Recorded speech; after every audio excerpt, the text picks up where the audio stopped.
बढ़ती हुई भ्रूण हत्या को रोकने के लिए हर तरह से प्रयास किया जा रहा है, लेकिन स्त्री भ्रूण हत्या कम होने का नाम ही नहीं ले रही है। जिस तरह से सेंसस का आंकड़ा बढ़ता जा रहा है, उसे 2 गुना ज्यादा से स्त्री भ्रूण हत्या बढ़ती जा रही है।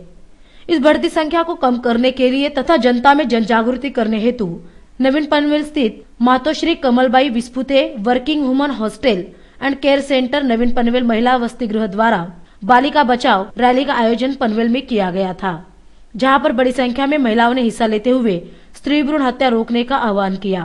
वहीं बच्चों ने पथनाट्य के माध्यम से महिला का महत्व बताया।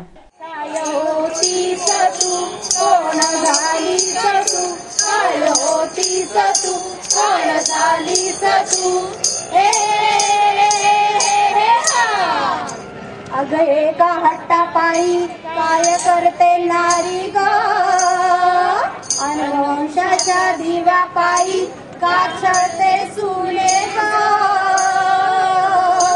कोण होतीस तू काय झालीस तू, कोण होतीस तू काय झालीस तू, इस रैली में नगर सेवक गणेश कडू भी शामिल हुए, जिन्होंने बढ़ती स्त्री भ्रूण हत्या के विषय में चिंता जताते हुए स्त्री भ्रूण हत्या रोकने का आह्वान किया। आज या इथे कमलाबाई विस्पुते व डीडी विस्पुते यांच्या संयुक्त विद्यमाने कॉलेजच्या माध्यमातून विस्पुते सर आणि मॅडम विस्पुते मॅडम यांच्या माध्यमातून एक मोठी रॅलीचं आयोजन केलेलं आहे स्त्री भ्रूण हत्येविरोधात।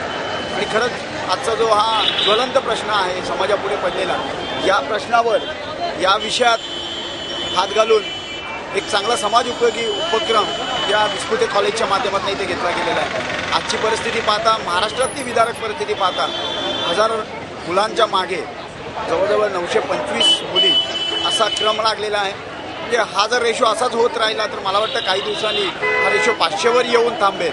आणि ज्यावेळी मुलं 1000 आणि मुली 500 असतील त्यावेळी मुलांना नक्कीच विचार करणं गरजेचं आहे की आपल्याला दोघांमध्ये एक मुलगी चालेल का।